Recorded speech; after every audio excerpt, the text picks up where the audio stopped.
The Maple Leafs will have a full capacity building tonight, or at least they're able to have a full capacity building tonight. But the real question, Dave, that I want to answer today is how good is Mitch Marner? We'll debate that on today's episode of Locked On Leafs.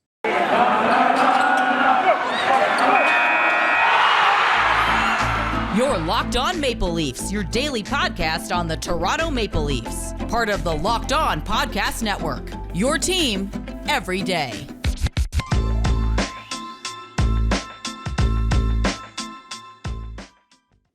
Hello and welcome to the Locked On Leafs podcast, your one-stop shop for all things Leafs. I'm your host, Mike DiStefano from TSN 1050 Toronto Radio, also known as Al's brother from TSN's Overdrive and TSN 1050's Leafs Lunch. With me, my co-host, Dave Morassutti from Sportsnet, also writer for the NHLPA. And just a reminder, this is a daily Maple Leaf-centric podcast, so be sure to subscribe to the show for free wherever you get your podcasts. Leave a rating and review as well. That'd be much, much appreciated. You can now check us out on YouTube as well, so go subscribe and be able to check out the thing. Check it out on YouTube. Locked On Leafs, and hey, we're close. What would we say, 500 subscriptions, and we're going to do a giveaway here. So we're up to 150, so we're close. Not really. We could be closer. Let's chat about. Yeah, we're chugging away. We're chugging away. But go follow the YouTube Locked On Leafs. Make sure that you get yourself eligible for that giveaway that we'll be doing. It's a game day. Maple Leafs at home, back home after a couple of games on the road. They'll be taking on the lowly Buffalo Sabres, who've been atrocious as of late. Not that they were a good team anyways, but they've been especially bad lately. So we're going to tee up that game and talk about some of the new things that we saw at practice today that will be, of note heading into the game tonight. And then also we got to talk about how good Mitch Marner is, because there's a chance that he is not underrated, but underappreciated, especially, around the NHL and maybe even in this market. So I'm curious to see your thoughts on the theory I have there. And then there's lots of discussions about, what's going to happen at the deadline. Is goaltending all of a sudden something that the Maple Leafs may need to address? And I don't know if that's the case. We got a list of guys here who we think are available, and basically we're going to say, do we want to keep Mrazek or Campbell, or would we rather roll the dice on this player given it's going to take this amount of money? So we'll have that discussion as well on today's show. But why don't we start off by previewing tonight's game, Leafs and Sabres. It's going to be the first game with a full capacity in months, Dave. There's actually going to be full fans in the stands. Anybody could go, but do you think that we're going to see full capacity? Because the Raptors game last night didn't. They didn't quite sell out. You could still go buy tickets, by game time. And I'm curious now. You look, the vaccine passport program has been, I guess, disbanded by MLSC and a lot of other places as of March 1st. Do you think that could be playing a role here in people not going down to the game? I couldn't imagine the Maple Leafs not being able to sell out games here. I don't think they're going to have, because I remember when the Leafs had their home opener, and I don't remember there being capacity restrictions at that time. There was the vaccine passport that was in play, and the Leafs didn't have a sellout at the home opener. I do think it's going to take an adjustment period for people to get into this idea of we've had people go to games. This isn't a new thing. It's just now when you get rid of the vaccine passport, there are understandably going to be some who are a little bit uncomfortable with the idea of going to a full building without the vaccine passport. Totally get that. I think it's going to be a slow build up. Imagine. I heard some rumblings that masks could be gone by the end of the month. If people are worried about no vaccine passports, I can only imagine how those exact people are going to feel about everyone walking around, seeing their mouths and breathing all over the place again. That'll be interesting once that kind of comes into play. But that's all just speculation for now. But hey, it's a game that the Maple Leafs should be able to win tonight, taking on the Buffalo Sabres, and they're coming in. They've lost 6 in a row, and they're really, really one of the worst teams in the NHL. They got no goaltending. Do you know who their 2 goalies are right now, Dave? Do you even know? I already know it's not their goalie that they were expecting to have. Oh my god, because I know they're on the like 5th or 6th goaltender right now. They have in net, and I don't know. There's as of now, we're recording this the night before, but as of now, we don't know who exactly is going to start the game. No announcement has been made. But the two goaltenders who are currently on their roster, who one of the two will be between the pipes, taking on Matthews and Marner and company. It's Dustin Tokarski and Craig Anderson. Could you Oh, Craig imagine? Anderson Like, is back. Okay, because he was the one that I wasn't sure about if he was back or not. yeah, he's back. He came back maybe about a month ago or so ago now. He's been back for a little bit, but like everyone complains about the goaltending here in Toronto. Go look down the QEW to what they got going on in Buffalo. I think you'll be a little bit happier with your Mrazek and Campbell tandem that they got going on now, no?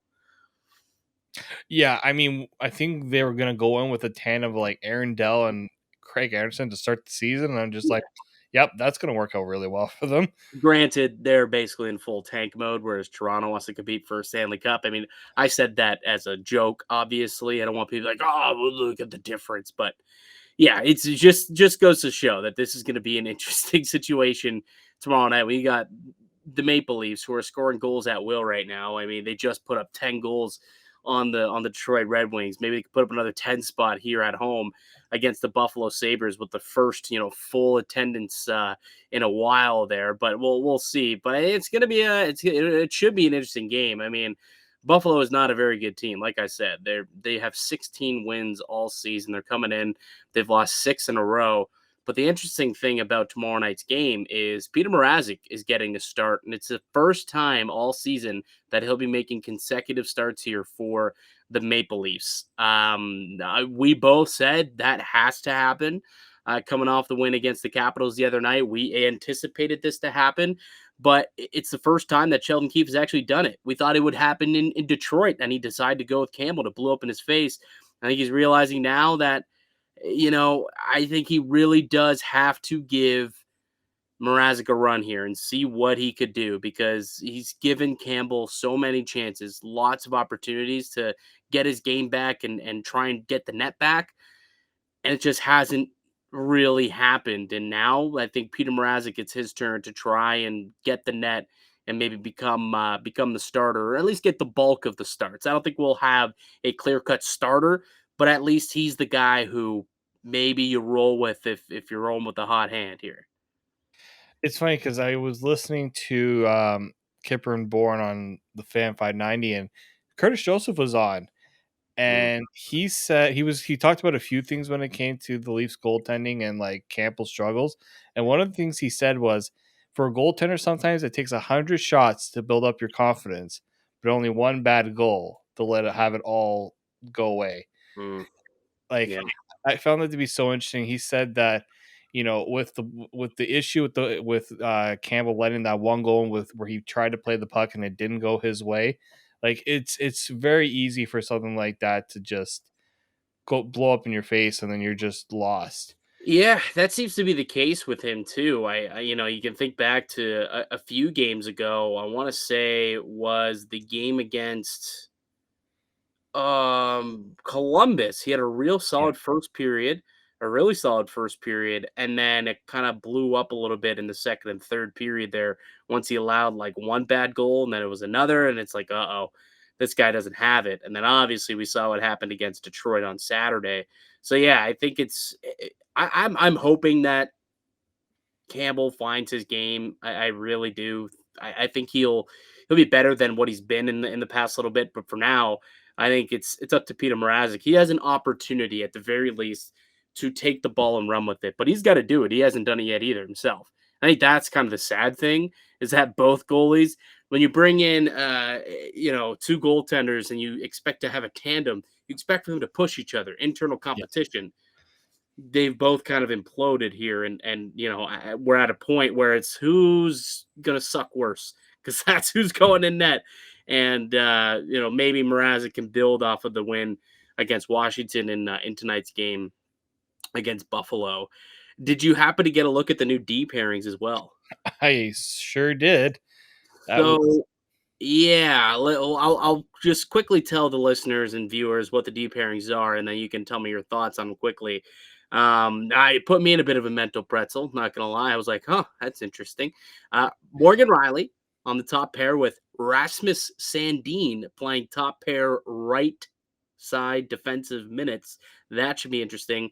Brody and Hall, and then out comes Timothy Liljegren, and it'll be Travis Dermott getting back into the lineup with Ilya Labushkin. Obviously, the big kind of thing staring at me right now is Rasmus Sandin, top pair right side. What were your thoughts initially when you saw this kind of come across your Twitter timeline today? Well, the one that didn't surprise me was seeing that Liljegren was going to be the scratch because I felt the last couple games hadn't been his best. And like we have to remember this guy is building himself to being an NHL defenseman. He hasn't had a lot of experience there. So that part didn't surprise me. It was the Sandin that surprised me. And I think you look at the schedule, you look at your opponent, we know that the Leafs have been experimenting with the D pairs, and to have pretty much this is like a tryout for Rasmus Sandin to say, we're going to put you with, with Rielly, and let's see what you can do with it, right? Because right now it seems like Brody and Hall, that's going to be a more of a long-term thing with Muzzin out. I don't hate that because at least then you got someone a little more stable to play with Justin Hall. And then like when we talked with Tony yesterday about having Sandy and Labushkin together, we thought that was going to be the solidified. I just think really the Leafs are just they really want to see what they have with these young guys. Liljegren had his chance with Riley the other game, against Washington. That was Sandin's turn. It's like almost like open tryouts. We're having tryouts. Triouts, yeah, it's time for the triouts there. Look, I mean, we'll see what it looks like. Sandin said that he played he played a couple of games there with Muzzin on the right side in the top four, and he didn't look awful. I guess he didn't look bad, but this is a guy who's naturally left-handed, is more comfortable playing the left side, and now all of a sudden he's going to go from third pair minutes playing alongside a defensive defenseman like Ilya Labushkin to now shooting up the top pair playing alongside Morgan Rielly. I mean, I don't think you could get more polar opposites in terms of game style than Morgan Rielly and Ilya Labushkin, right? Like you got someone who's going to take off and someone who's going to join the rush and play a very north-south tough style of game, and Rielly and Labushkin likes to hang around. He's jumped into the rush from time to time a little bit more than I thought he would, but at the end of the day, as advertised, he's a stay-at-home stout defensive defenseman.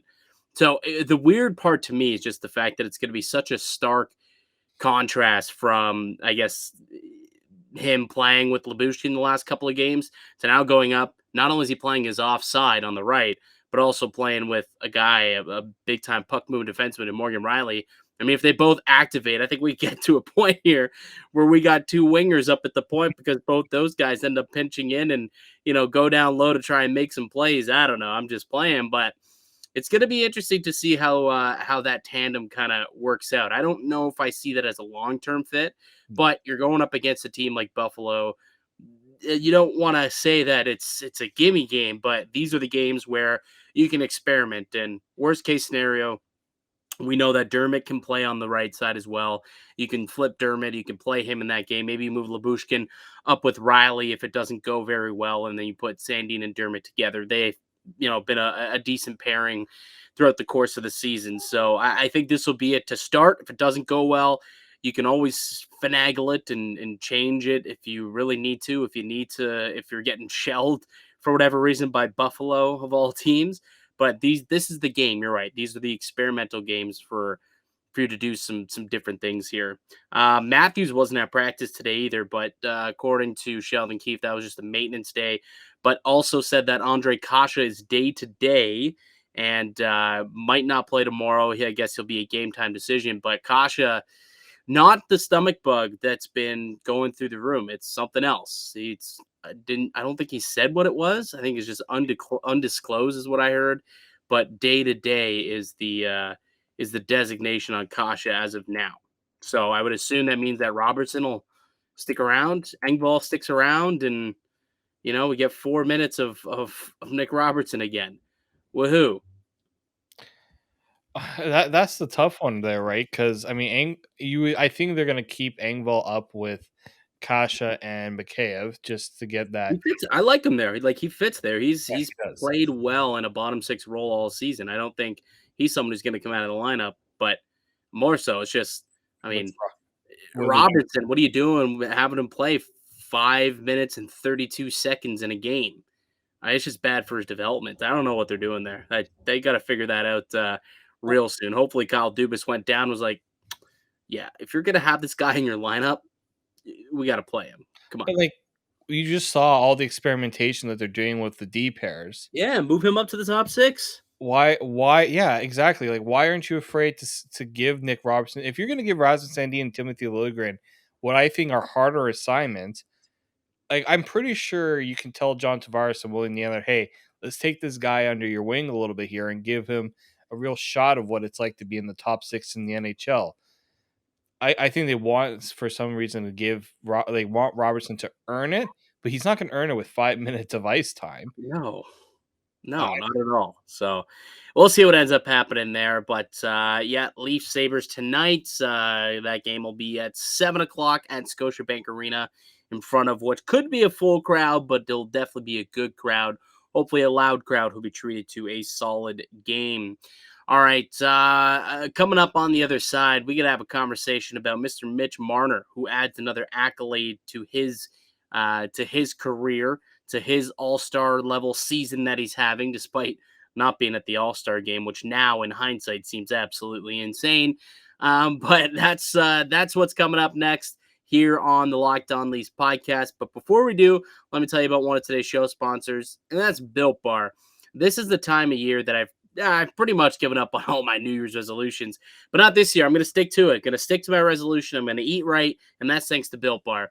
It almost feels like it's not really a resolution because I actually do enjoy eating these bars, Dave. I'm telling you, they're delicious. Have you tried the puffs, by the way? I haven't tried the puffs yet. Dude, these things are incredible. Like, honestly, one of the best built bars out there, and they taste just like candy bars. And puffs, they're the first ever protein-infused marshmallow treat. They're fluffy, they're marshmallowy. They're not just a protein bar, they're a treat, and they're covered in 100% real chocolate. Puffs are a fan favorite with some incredible flavors: yummy cinnamony churro, coconut marshmallow, banana cream pie, which is actually delicious, by the way. There's going to be some new flavors coming out as well, but all Built Bars, not just the puffs, all Built Bars are covered in 100% real chocolate. 100% real chocolate. They're low calorie, high protein, high fiber as well. You can replace your candy bars with these. They're better. Typical candy bar, usually about 200 to 300 calories, and these ones just about 130. So good low-cal snack for you. Go to Built.com. Scroll down to the macros charts. Will be blown away just how much better these are for you than a traditional candy bar. You got mint brownie, coconut almond, and new for this month, white chocolate cookies and cream. I got these in the mail the other day. Oh, are these ever delicious, dude? Like, cookies and cream that's my thing. And they nailed it. Just nailed it. They are delicious. At Built Bar, they are all about taste. They make it taste delicious first, then figure out how to make it healthy. And I don't know how they pull it off every time, but they do. Go to Built.com, use the promo code LOCK15 to get 50% off your order. Use promo code LOCK15 for 15% off at Built.com. All right, welcome back into the Locked On Leafs podcast. Mike DiStefano and Dave Morassutti with you, the host of Locked On Leafs, your daily Maple Leafs podcast, part of the Locked On Podcast Network. You can find it wherever you get your podcasts. Also now live up on YouTube as well. So make sure that you go and subscribe to the show on YouTube and be a part of our 500 subscriber giveaway. Once we get there, we're just over 150 now. So it's only been about a week since we got up on YouTube, and we're already at $1.50. So make sure that you go subscribe, help us on our road to 500, and then another one once we get to 1,000 subs as well. All right, I teased it. Just how good is Mitch Marner? We talked about it. We've talked about him a lot here over the last couple of days, couple of months, really. He's been just absolutely spectacular. But he got an accolade today that kind of makes you realize just how good this guy is, because he was named the first star in the NHL in the month of February. 9 goals, 14 assists, 23 points, leading all NHLers in goals, assists, and points in the month of February, the shortest month of the year, I might add. Mitch Marner, man, like this, he may be a little bit better than we're giving him credit for. You know what I mean? Like, do you feel like he's underappreciated? Just because he's often in the limelight of Austin Matthews. For a while, it was similar to how kind of Draisaitl was in the limelight to Connor McDavid, and then he won a Hart, and then that kind of was like they just got two unbelievable players. I feel like maybe the Leafs have that in Matthews and Marner. Like I've always said, they don't have a Batman and Robin; they got two Batmans. But like this year, more than any other year, I think it's being proven as such. Would you agree? I would. Yeah, definitely. I mean, remember that Mitch Marner has taken his fair share of abuse ever since he signed that contract, right? That's Yeah, always been the conversation with Mitch Marner. Now we're seeing, like, we talk about Matthews' complete game. Mitch Marner, it's not just the offense. He's on the penalty kill. He's the guy that's out there late in games with the lead. Like, I don't think that gets talked about enough, especially because we're always talking about the big plays that he makes. right. And that's, I think, the part that goes underappreciated, because I think some people are like, they're force feeding him ice time by putting him on the penalty kill or putting him out in late in games. No, it's because he's legitimately put his time and investment into being a better defensive player, and he's not getting the credit for it. I truly do believe that.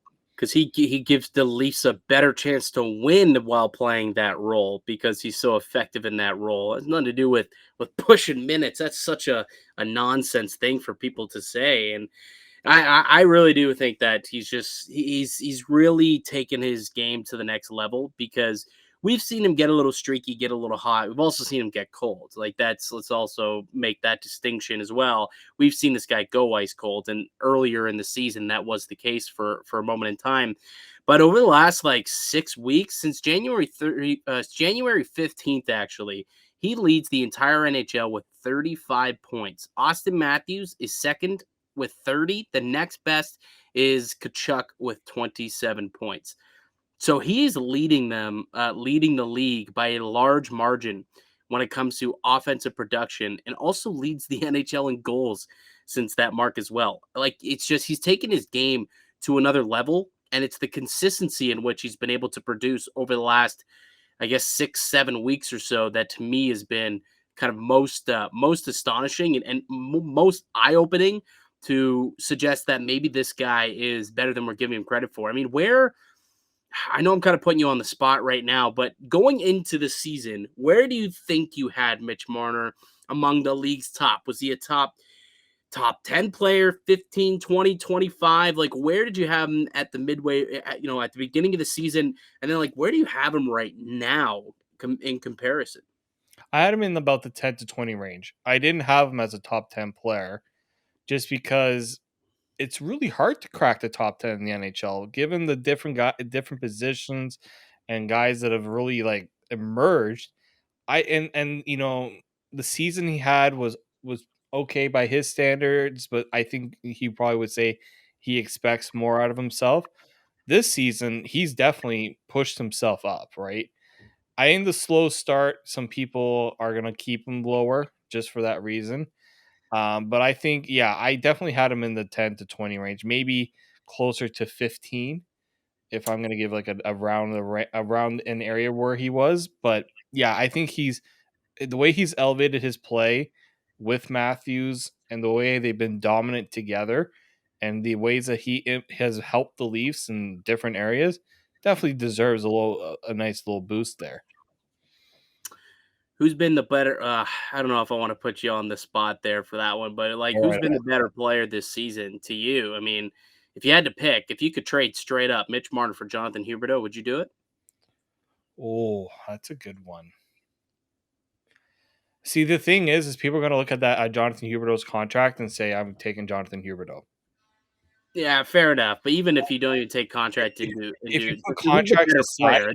It's basically I'm saying like who's the better player? Because Jonathan Huberdeau, he's leading the league in points right now. But I feel like I would rather take Mitch Marner though, which is kind of crazy when you look at it, and maybe that just says how good of a player. It may be a little bit of recency bias as to why we might take Mitch Marner at this point, but it goes to show that he legitimately could be I mean, how many wingers are better than this guy in the league right now? How many? Legitimately. Like Huberdeau to me is maybe one of the best wingers. I mean, obviously Ovechkin's going to be up there, but So, outside of that, yeah, When Kucherov's healthy and going, he's probably the best. But it's a really short list. You know, like Patrick Kane's not doing what Mitch Marner's been doing this year. You know, he's getting up there in age a little bit. no, because if you're going this year, definitely not.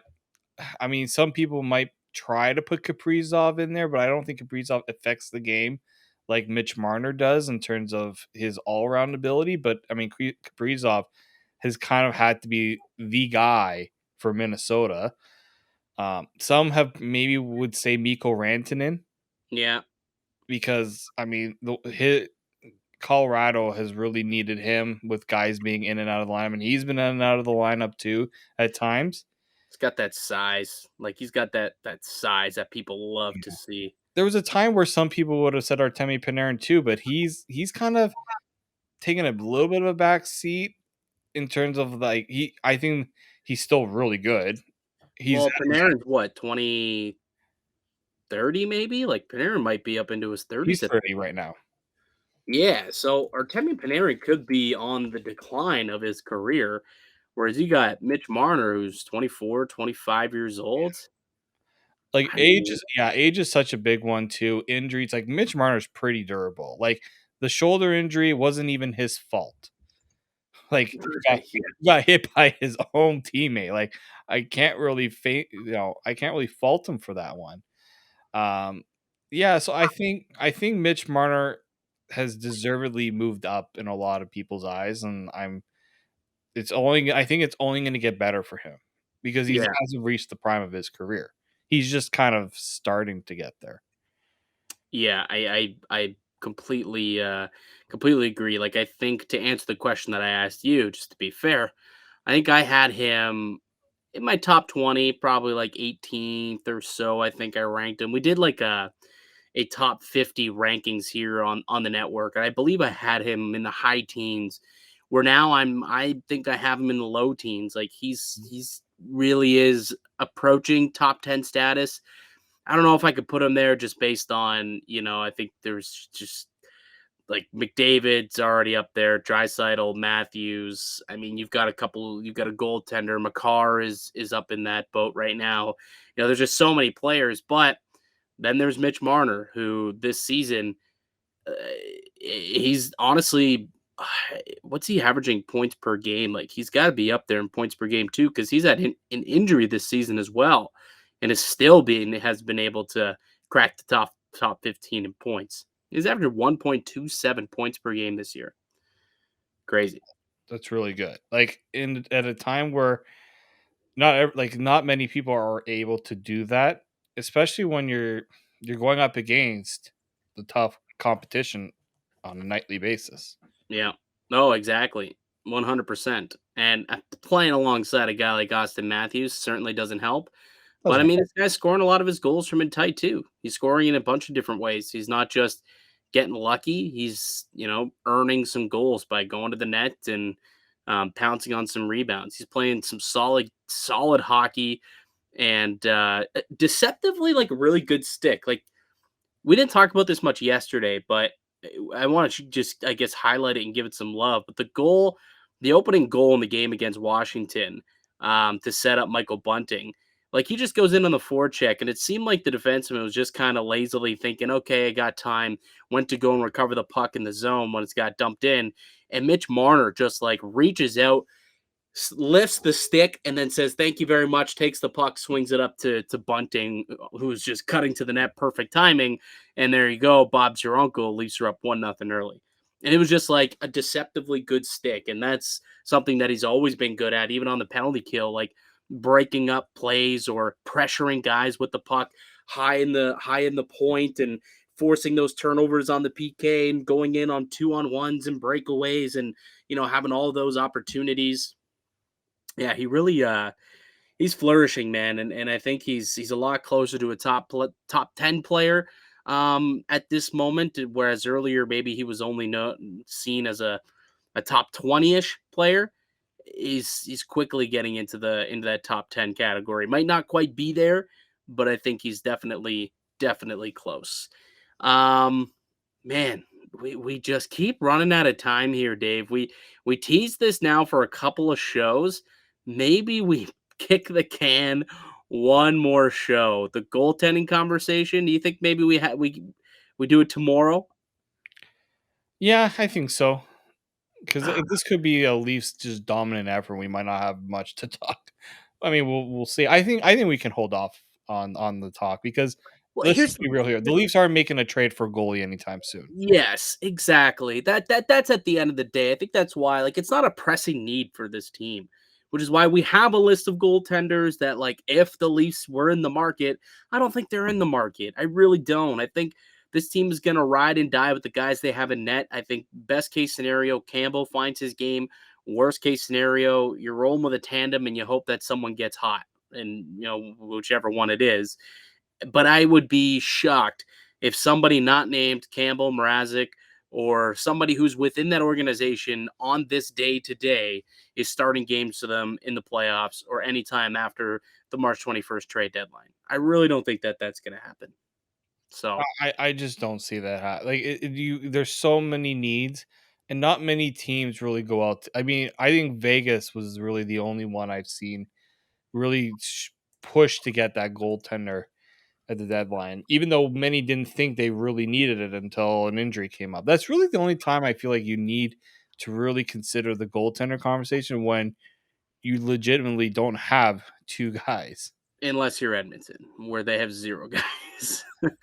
Yeah. Edmonton could use a goalie. The guys over at maybe we can send our notes to the guys over at Locked On Oilers and they could go through, which I'm sure they've been doing for the last couple of weeks, realistically, going through all the options and then nothing. Like roster moves are made and it's roster moves like who's the defenseman they just put on the LTIR? Chris Russell. And they're like, oh, Chris Russell, we're making a roster move. Chris Russell to the LTIR. And then you get just a wave of Oilers fans being like, announce a goalie, let's go. Come on, Holland. Yeah, they want a goalie bad. I don't blame them, but I don't think Toronto is there yet. I still think there's hope here for Campbell and Mrazek. Okay, so that's going to do it for us here today then. Leafs and Sabres tonight. Puck drop at 7 o'clock. It'll be a full building at Scotiabank Arena. Should be a lot of fun. Dave, now that fans are back, we're going to have to get to a game. We're going to have to get to a game for sure. I actually have tickets to an upcoming game. Oh, look at you. St. Patty's Day against the Hurricanes. Ooh, I will my be. Christmas gift. And I There found you out the game rescheduled. Looking Oh, forward. true. Yeah, because that was like the game that was supposed. Is that the next gen game? No, so it was supposed to be. I actually was supposed to go see Leafs Devils. That Mhm. got moved, and then my brother's just like pick a different game, like pick a game from the month of March. I saw St. Patty's Day. I saw the Hurricanes. I'm like, yeah, let's go. Let's do that. I'm pretty sure it is the next gen game though, because they were supposed to play it against St. Louis before the Christmas break, but it got canceled when they didn't do any of the cross border games. I do want to say that they're combining the St. Patty's Day and the next gen game together. I thought I saw that on Twitter today. Maybe we can check that out and Yeah, then I'll have to look at that. I hadn't seen that they it. rescheduled it, but Yeah.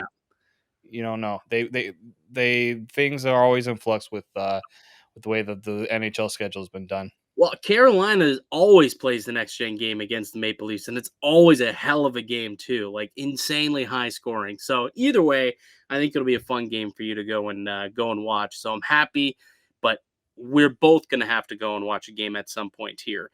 But that's to do it for us here today on the podcast. I'd like to thank you all for listening and supporting the show. You can subscribe to the Lockdown Leafs podcast on all podcasts and platforms.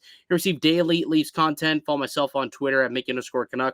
Follow Dave at D_Morassutti. And follow the show at Locked On Leafs. And you can also go subscribe to us now up on YouTube. That's Locked On Leafs on YouTube. All right, we'll be back with another episode tomorrow. We're going to be breaking down the game against the Buffalo Sabres. Enjoy the game. Until then, keep it locked right here on Locked On Leafs.